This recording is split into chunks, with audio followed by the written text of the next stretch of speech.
नमस्कार दोस्तों, आप सभी का मेरे YouTube चैनल पर स्वागत है। आज के इस वीडियो में मैं लाई हूँ 26 जनवरी गणतंत्र दिवस पर निबंध हिंदी में। तो चलिए वीडियो को शुरू करते हैं। प्रजातंत्र के दीप जले हैं, आज नई तरुणाई ले, भारत माँ की जय बोलो, देश नई अंगड़ाई ले। ये कोटेशन लिखेंगे सबसे पहले, इससे इम्प्रेशन अच्छा बनता है। ये 26 जनवरी पर निबंध है। सबसे पहली हेडिंग, भूमिका। भारत की पावन भूमि पर प्रत्येक वर्ष अनेक पर्व मनाए जाते हैं और इन पर्वों का अपना विशेष महत्व होता है। धार्मिक और सांस्कृतिक पर्वों के अतिरिक्त कुछ ऐसे भी पर्व मनाए जाने लगे हैं जिनका राष्ट्रीय महत्व होता है। इन्हें राष्ट्रीय पर्व कहते हैं। 26 जनवरी इन्हीं में से एक है। 26 जनवरी का इतिहास। सन 1929 में जब लाहौर में कांग्रेस का अधिवेशन हुआ तो उसमें कांग्रेस के अध्यक्ष श्री जवाहरलाल नेहरू बने थे। उन्होंने यह सुझाव दिया था कि 26 जनवरी के दिन प्रत्येक भारतवासी राष्ट्रीय झंडे के नीचे खड़ा होकर प्रतिज्ञा करे कि हम भारत के लिए स्वाधीनता की मांग करेंगे और उसके लिए अंतिम दम तक संघर्ष करेंगे। तब से प्रतिवर्ष 26 जनवरी का पर्व मनाने की परंपरा चल पड़ी। आज़ादी के बाद 26 जनवरी 1950 को प्रथम एवं अंतिम गवर्नर जनरल श्री राजगोपालाचारी ने नवनिर्वाचित राष्ट्रपति डॉक्टर राजेंद्र प्रसाद को कार्यभार सौंपा था।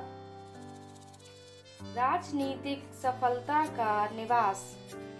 26 जनवरी राष्ट्रीय पर्वों में महापर्व है, क्योंकि मुक्ति संघर्ष के बाद राष्ट्रीय इतिहास में राष्ट्र को संप्रभुता संपन्न गणतंत्रात्मक गणराज्य का स्वरूप प्रदान करने का श्रेय इसी पुण्यतिथि को है। भारतीय गणतंत्रात्मक लोकराज्य का स्वनिर्मित संविधान इसी पुण्यतिथि को कार्य रूप में परिणत हुआ था।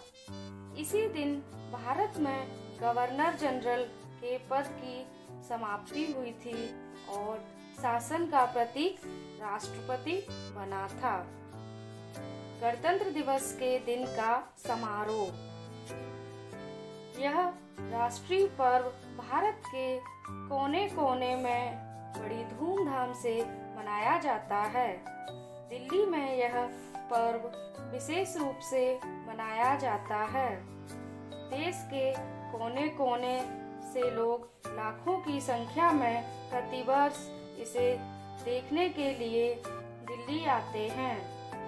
26 जनवरी को प्रातः 8 बजे भारत के राष्ट्रपति इंडिया गेट पर ध्वजारोहण करते हैं।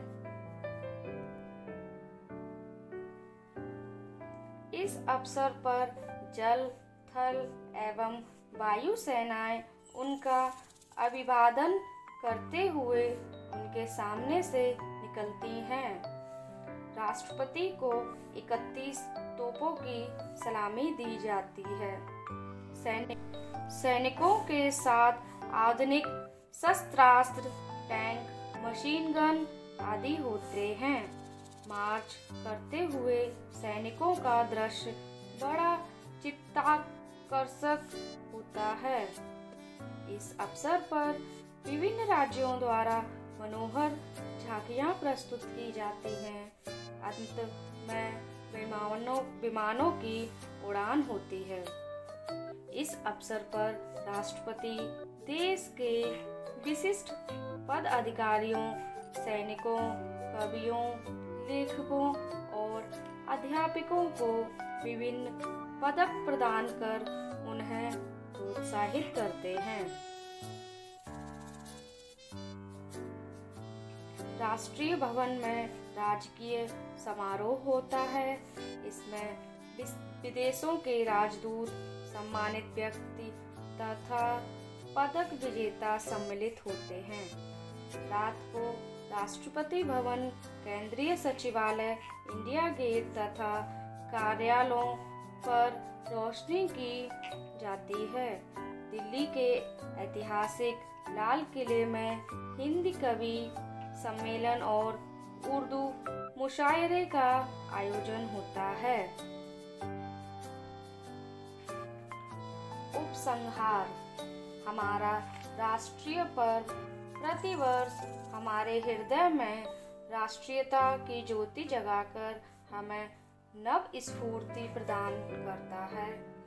इस दिन भारतवासियों को यह विचार करना चाहिए कि हमने क्या खोया और क्या पाया।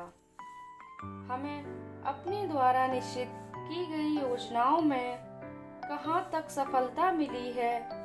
जो लक्ष्य हमने निर्धारित किए थे उन्हें प्राप्त करने में हम कहाँ तक सफल हुए हैं।